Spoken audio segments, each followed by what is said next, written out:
That's what we need today. Lots and lots of books. Because last episode we built this giant wizard tower, and inside we have a drop ride, which we are actually making some changes to, thanks to lots of clever people in the comments who pointed something out to me that's going to make this a lot more interesting. But I do need lots and lots of books so we can start on the interior of this thing, and what with it being a wizard tower, we do of course need to have a library area. So we're going to have to figure out a way to get lots of leather a bit later on. But first, what I want to do is sort out the queue line, which is basically going to involve me sticking another building on the side here, and then we'll get that all themed up as well. But once again, we're probably going to need some books. So the first thing I think I'm going to do is just mark out a building that we'll put here. I think something about this size, and then we'll have a bridge connecting it over here, and maybe even a balcony type bit or some stairs sticking out the front. That could work. But now let's get some support beams in, and we're going to use these crated oak planks. I think these look pretty good, or dark oak I should say. And then for the bit that goes around the top, I think we're going to use these dark oak planks, because then we can make the bridge look cool. Yeah, I think they're going to work quite well. Then if we just arch off the bottom of this bridge a little bit, we use some copycat panels and slabs. Yeah, that'll look nice, but I think I should get rid of all this. Gonna look a little bit weird having that sticking out under the bridge. Okay, let's get the rest of this framing in. That's the ground floor frame in, and what I'm going to do now is do the upper floor, and I think we're going to make this a little bit further forward. So if we have a large part there and then a smaller room off to the side, we can have a bit of a balcony, and then that means we can put some kind of stairs or a smaller balcony down the bottom here. Then maybe we could actually use oak for the stairs themselves. Guess that would mean oak floor there as well, and we're still going to need to get up to the top here. How about just a few more stairs like that? And then if we were to put in, say, a door here, have that loop round, and then another door here, that could be our queue line. So we could have it so it actually goes into the building down the bottom, loops around in the basement area, and then goes around this way, up to the top, through the balcony, and then kind of snakes through this building somehow. And then across the bridge and on the ride. I think that feels like a reasonable length queue line. I mean, not particularly realistic. It would need to be at least 5 times this length. But for our theme park with no guests, I think this will be just fine. So I guess now what I need to do is just get the rest of this building built up. So let's crack on the music and get this done.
I like that. I think that came out really well. And when you look at it compared to the tower as well, that looks pretty good. I thought it might have been a bit small at first when I started building, but yep, that looks pretty good. So the idea is the park guests would come up here, and then if they wanted to go on the ride, they'd go this way. We will have some kind of an entrance sign, probably here. And then the queue line just sort of goes round through the basement area, goes up to the top here, and then through this room here. From there, we can then peek through, we can see the ride. That should all work nicely. But palette-wise, I kept it the same as the tower we have over here, and the roof here is the same as the roof on the tower, just to make sure it's all nicely tied together. Even the windows are the same color, but I really do like how they pop. I've also added a few leaves and things around the base, especially around the base of the tower here as well. I think that works really well, just kind of looks like some creeping vines, and with the glow lichen as well, that does help to break it up. Overall though, I have to say I'm very pleased with how this is going so far. We just need to sort out some interiors. And I think I've got a rough idea of what I kind of want to do in each area of the build. And as mentioned earlier, it's going to take a whole lot of books. So first things first, let's see how many I've got, because I think I did actually collect loads of bookshelves from the local stronghold, so I might have a bunch, but probably not enough. I'm hoping there's going to be a whole load of them stored over here somewhere. 20? 20? Could have sworn I had more than 20, but I guess not. I must have used all the ones that I already had. Well, that's annoying. Or maybe I just imagined that I raided the stronghold. Should we go check? If we can get a whole load of bookshelves from the stronghold, that's going to save us a bunch of time. We're still going to probably, as I say, need to get more, but it's definitely going to be a good start for us. And what with the only other leather recipe being rabbit hides, I think it's safe to say we're going to have to get some cows. So I think the stronghold should be over here somewhere. Is the boat still? Yep, there we go. The boat is on the surface. That is my marker. We go down here. This is the stronghold. Now, let's see if we can find a library. Aha! A library and a loot box. Nothing interesting in. This is what we wanted, though. I'll tell you what, while I'm here, I'm going to grab some cobwebs as well. These are going to come in handy. Ooh, and a smithing template. Lovely. Well, I managed to get 233 bookshelves from this library. I'm just going to hope that there's another one, because we're definitely going to need a lot more books than that. And there is indeed a second library. Excellent. Well, I managed to get 466 bookshelves in the end, and I don't think there's any more libraries. I'm just trying to find my way out now. I've no idea where that is. So I have a reasonable amount of bookshelves, and I've got about a stack of books as well, but I'm definitely going to want more than this. So what I'm thinking is maybe we should go see if we can find another stronghold, maybe? I mean, I could build farms to get them, but I just feel like this is going to be a little bit quicker. But I do want to make sure I don't end up at the same one again, though. So I think what we might do is fly off in this direction a reasonable amount, and then start our search there. And hopefully we can find another one, find another library or two, and then that'll give us what we need. It's time for an adventure. A probably quite boring adventure. Let's see if we can make this exciting.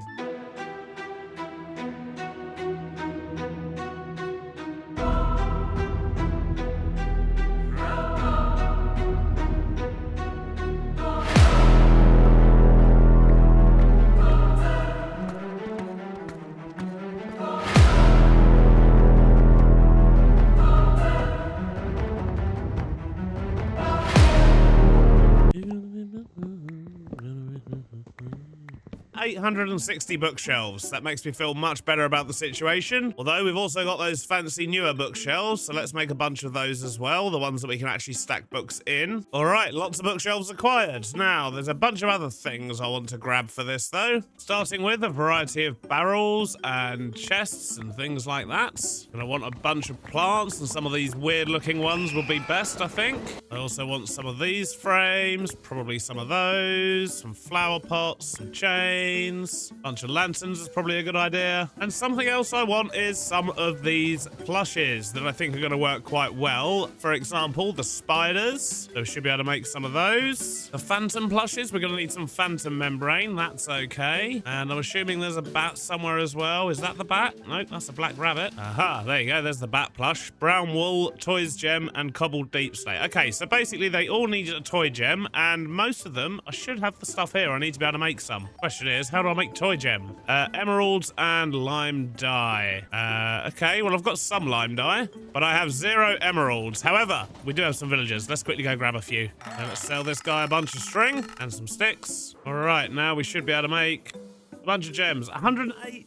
Okay, right, turns out you get quite a lot just for one recipe. Wow. Okay, we're going to have all the plushes. So first up, I want to make some spider plushes, which means I need spider eyes, which I'll be honest, I thought I had a whole bunch here, but apparently not. I'm hoping I've got some over at the mob farm. That'll be a yes, 55, that'll do. The last thing I need for this is some black wool, and we've got plenty of that. No, that's black concrete. We've got 7 black wool. I think we're going to need brown as well anyway, but we've got plenty of white and we've got some black dye, so we can make more anyway. Okay, let's make spider plush. See what it looks like. Oh my god, it's so cute. Can I stick him to the walls? No, I guess is the answer to that. Yeah, it's a shame there's no way to rotate him, but he still looks very cool. Let's make a few of those. And it looks like if I grab a piece of deep slate, if I do that and that...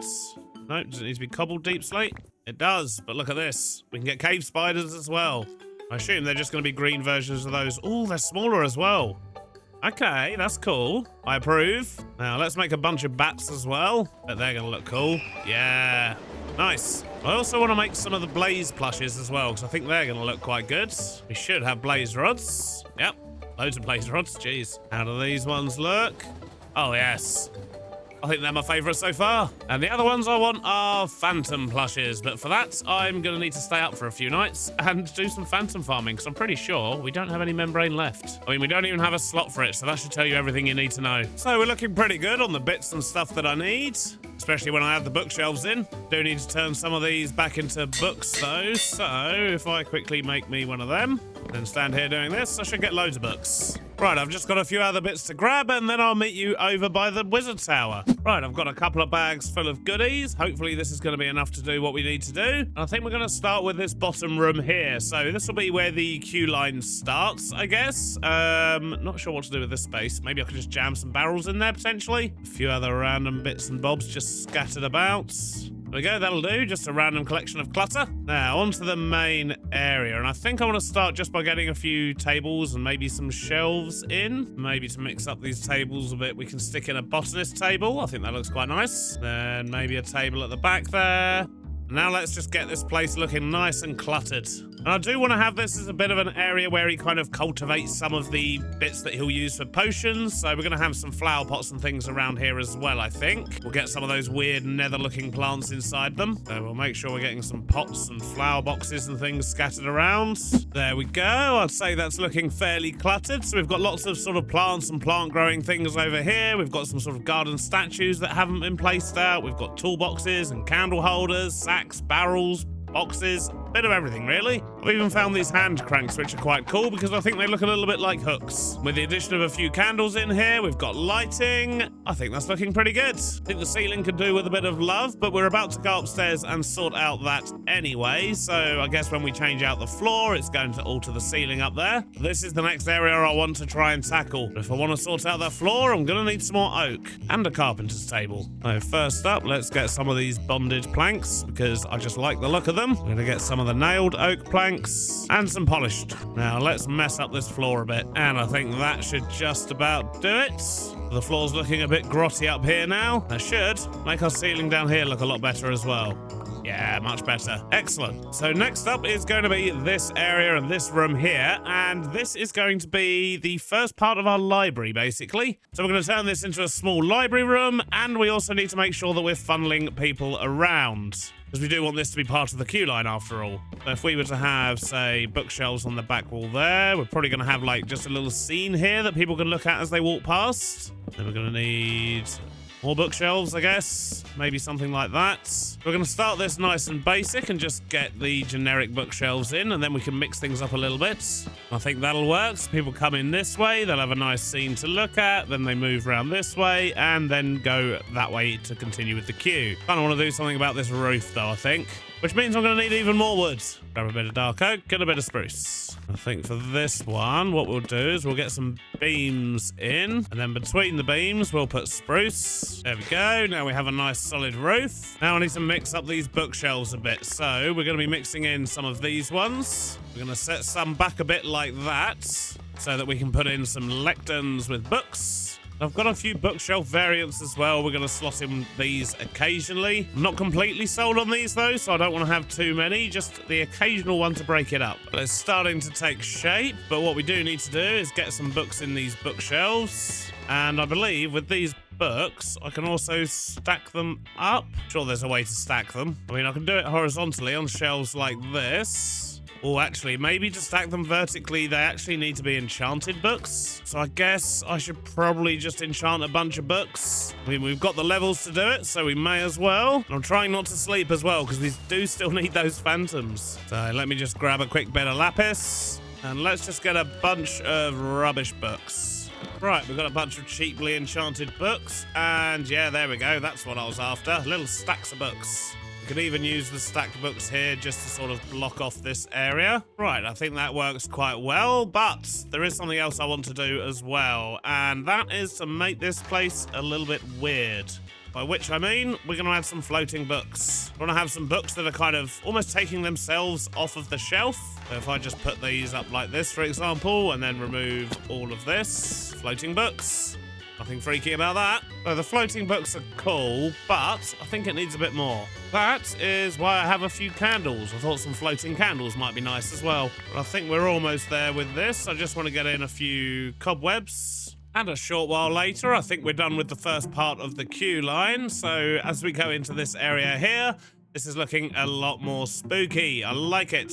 So we could maybe do with a few more books in this bit here. And I need to stop walking on those floor cobwebs. It might be good to get a straw statue of someone in here as well. But this loops all the way around. We've got the freaky books and the candles floating, which I think look really cool. And they also act as a nice source of light for this area as well, without it being too overpowering. But I'm very pleased with that. I think for a queue line, that's nice. Though there is something I've forgotten. And that is spiders. Question is, where am I going to be able to put these where they'll work? You know, I could put one there on the shelf. I also want a couple of these blaze guys going around because I want them to kind of almost be like the librarians, the bookkeepers that are floating around and fixing this place up.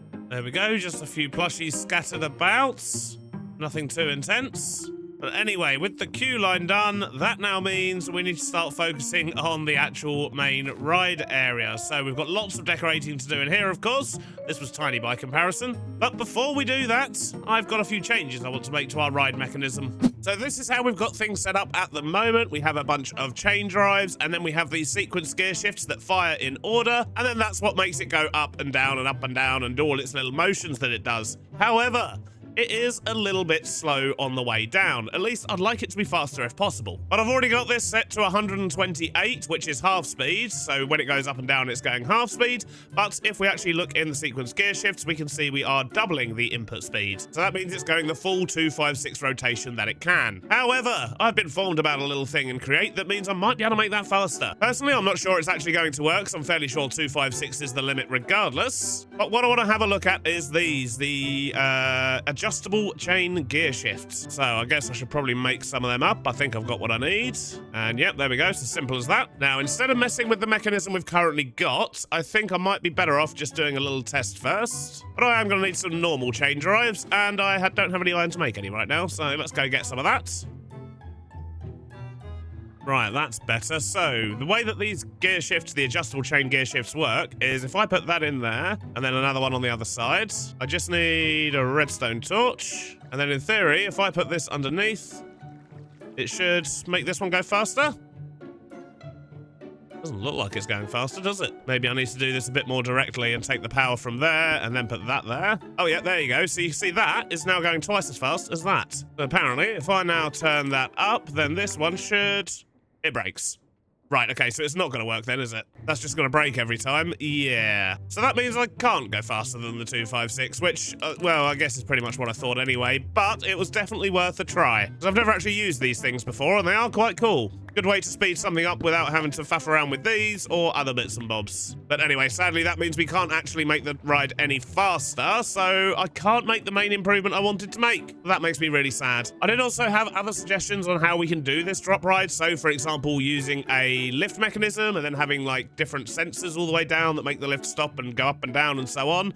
But the problem is the speed is still going to be exactly the same. It won't go any faster than 256, and it's still not going to be slowing down and speeding up and so on. It's just going to be start, stop. Basically, it's going to be exactly the same, except I'd have to hide all this power stuff at the top of the ride, which I don't have the space for. So we are going to be sticking with the gantry shaft. However, there is another improvement I can make to this, and this is more of an aesthetic thing, but a very valid point many of you brought up, and that is the fact that currently, as soon as this platform drops, it's going to cut off people's legs, because there's no gap here. So I do want to try and adjust that if I can. And to do that, the first thing I need to do is actually raise the chairlift up by a block. If I just change this last sequence to only drop to 43 and then fire it all off, it should do its thing. Yep, it's gone up. Now it's coming down. Wait a minute, shouldn't it have come down first? Oh, I know what I've done.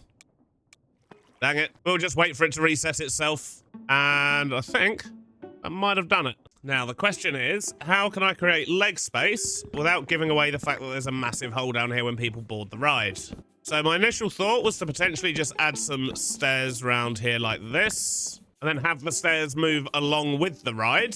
But if I'm honest, I think that looks pretty terrible. Another option would be to try and actually move the floor out of the way just as the ride starts. The issue with that is, where would I put the floor, and how would I move it without messing around with everything else over here? Oh, actually... Oh, I've got an idea that might work. let's just get this back into its proper position. So I want to try something with some mechanical bearings here. So if, for example, we had those 3 blocks there, and then 2 more like that, I was then to glue that to that, and that to that. Stick a mechanical bearing on there. Don't need that one. And for now, I'll just grab a valve. This will do for testing. I'll also then rotate this 90 degrees. Oh, other way. Still doesn't get it out of the way. What about if I rotate it 180 degrees? Okay, that works. I could build some kind of system that basically folds away the floor at the start of the ride and then fires everything down there. Maybe that would work. But I guess there's only one way to find out. So let's give myself a nice temporary floor to be working on because we're going to be down here a while. So to keep things a bit easier for me, while we build this, I'm just going to swap out this part of the floor with these polished oak planks. And then the bit that's going to actually spin it round, we're going to use some girders. And a mechanical bearing on that. What I need to do is put one of these on every side. Let's get all of these bits glued together. And now we just need to hook them all up to some power. So for now, if we just do that, and we're going to need to make some space for them. So let's go down a little bit. And then do that. Okay, so everything should now be set up. We're going to set these only place near initial angle. So the only other thing to do is actually get power to this thing. But let's do a little test first, just so we can see exactly how this is going to work. So if I put that on there, we know we need to turn it by 180. If I do that, oh geez, things broke. Why did things break? Overstressed. Okay, no, that's fair. Let's see if we can do it with just 1/2. Can. Oh, look at that. Oh, it worked perfectly first time. I didn't even have to faff with the gears. And then if we go back. Amazing. Cool. Right, now we just need to sort out this side. And let's just check this one, see if this side works. Almost. This one here needs to be inverted. Okay, it's doing it now. Wait a minute. No, it was actually fine anyway. It was just me being silly. Okay, cool. We've got our floors that can now be removed. Now the hard part, I guess, the trigger mechanism. So for that, what we're going to do is bring this down a little bit more just to give myself some space to work with. Going to need clutches. And I'm going to need a bit of a weird setup here so that I can make sure it can travel in both directions when needed. Come on now, get the shaft on. There we go. I'm going to raise this up a bit. In fact, just like that should work, because in theory, any power coming up here should go through 2 gearboxes, and this will go through 1 gearbox, and that means we can decide what direction we want it to go in. So if I replace these with a couple of clutches, then we'll use a couple of chain drives just to actually feed it power, and is 1 water wheel going to be enough? Tell you what, we've got plenty. Let's put in a couple just in case. And let's just give that some space. And some water. We don't have any water. We've just got lava. I mean, lava works, right? It does! Brilliant. And as you can see, that is indeed enough power. Look at them go. Oh, geez, the timing for this is going to be hard, isn't it? Although, actually, can't I put in a sequence gear shift to make it only go 90 degrees? So with that in mind, I can probably actually replace the clutches with sequence gear shifts. If that turn 180, this one turn 180 in the opposite direction. So now I should be able to hook that up without messing it up. Excellent. Now I need a couple of buttons. So that one. Right, okay. A little bit of a silly here. Right, let's try that again. So now it should go 90 degrees and open. Or 180 degrees, I should say. And this one should make it go 180 degrees in the... No, it didn't. Let's keep that going the same way then. Okay, so now when I press that, they should all just fold back in. Yeah, look at that. Love it. So this works. I just need to now link this into the system at the bottom so that when the ride starts, it knows to pull away the floor before it drops. And then we need to bring the floor back when the ride finishes. Looks like this might actually work. And if I sound surprised, it's because I am. And I think we're going to need to do this with redstone links. And then we just need to mess with the mechanism down here a little bit. This one here. So if we remove that, give ourselves a little bit more workspace here. Get a couple of pulse extenders. So we're going to want the one that way and one that way. So this whole sequence is 66, 69... Okay, about 70 seconds. I think the most I can set this to is... okay, I can do minutes or I can do seconds. Brilliant. Right, okay, so let's go for 1 minute. And 10 seconds. And then this will fire the one that closes. I'm going to set this to 8 seconds because that should give time for the things to open once we've triggered it. And then I need a bit of redstone dust, which I don't have with me. So I've got to fly all the way back just to get some redstone. But I'm hoping that once we've done this, it's actually going to work. Might have to adjust the timings a bit, but the theory is sound. Let's just hope it works in practice as well. So let's just adjust this slightly. Set that to 8 seconds. And then if we put 2 redstone things on here, that one there is going to be the one that receives the trigger to start the ride. And this one here is going to send the signal to actually open up the floor. And I think this signal was gantry. Let's give it a go. All right, so this is the big test. It was gantry. Excellent. So if we press that, yeah, the floor goes away. Excellent.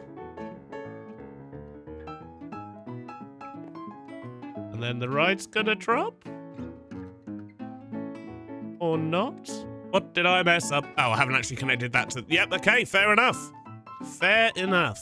So good news, we opened the floor. Bad news, I'm a bit of an idiot and I need to move this back a block. Mainly because a redstone link on the side of a block like this is not going to power a comparator, but it is going to power redstone. Right, okay, now it should work. So this gets triggered, it sets that off, which then after 8 seconds will set this off. And then 70 seconds later, that will set this off, which should close the floor again. As I say, might need to adjust the timings a little bit, but it should work. I do, however, need to quickly reset the floor. So if I just stick a button on there and then do that. There we go. Beautiful. Right, let's see if it works this time. So, floor... No! Now, why is that? I'll wait for it to all finish and see if the floor shuts up at the end correctly, at least. Nope, that one didn't work either. Right, okay. Now, let's see if we can see what went on here. Let's replace that with that. Ah. It's because I'm using pulse extenders, not pulse repeaters. What an idiot. So, let's put in the pulse repeaters, not the extenders. Get those timings set up again. So what was that? 8 seconds. This one was 10 seconds. This one was a minute. But I am confident that this is now going to work. So let's do that. 3rd time's the charm. Come on, let's do it properly. Go. So fold away the floor. Excellent. And then drop. Ha! Timing's pretty good as well. And then do your sequence and we'll see what happens at the end. Right, I think this is the final drop. That's locked in. Is my floor gonna shut? I think I've probably set the timers way too long on this. The floor not gonna shut? Apparently it's not gonna shut. Okay. What's your problem? Maybe I need to actually put the redstone link here so it can receive properly. Yep, there we go. Or send properly, I should say. If I give this a nudge here, I should just be able to shut the floor quickly. Nope. Oh, is maybe just my signal wrong? It's more likely at this stage, doesn't it? The whole gear shift has popped off. Okay. Interesting. So that's probably from when I had the pulse extenders here and it tried to basically double power it. So hopefully that should now shut it. Okay, now 4th test. 4th test should be fine. Wait a minute, why is it only done 90 degrees? Because it's only set to 90 degrees. That'll be why. Let's turn that another 90 degrees and actually set it correctly. Jeez, lots of trial and error. Okay, now I think we're all set up. We're good to go. And I have adjusted the timing slightly as well on the floor closing because I realized I added too many things together. And hopefully this is going to work. So we know this start bit works. Floor goes away. Excellent. You get to keep your legs now. And this should be the one. Then floor fold up. All right, I reckon maybe start the floor folding up a couple of seconds earlier. So let's just change this down to maybe 52 seconds. And I reckon we're set. I just need to make it look good now because But I just need to make it look good now because, well, I don't really want these oak panels here, do I? Let's be honest. And I think it might make more sense for these 3 blocks here to be slabs instead of solid blocks because then there's kind of space for the floor to fold down, if that makes sense. But I do absolutely love that. Wasn't the upgrade I was hoping to do today, but it definitely helps. But sadly, that's all we've got time for today, so all the makey look nice is going to have to be done next episode, which is going to involve decorating this building here, sorting out the roof and the phantom farm. We're going to be doing some cool stuff with create in the top part as well. And not only that, we've got all this underground bit to do as well, which I have seen your comments. I've seen some very good ideas from a lot of you, including things such as a sort of dwarven area that you can walk through from the outside, an animatronic dragon, and lots of other ideas as well. But I still haven't actually made a decision yet on what I want to do down here. So with that in mind, I'd love to hear your thoughts. Please do leave a comment below on what you think we should do with this bottom section of it. For reference, the tower is going to have a big library on the bottom section, and then it's going to have some general sort of potion making areas and other wizardy type rooms as you move up the building. But yeah, down here, absolutely no idea. Apart from a little thing I need to do at the top here to make it look like you're going faster than you are. I've got a bit of an idea for an optical illusion that should help things out, seeing as how we can't actually speed it up with Create. But I definitely have a newfound respect for the mechanical bearing, because that really has solved our floor problem. Everyone gets to keep their legs. Wonderful news.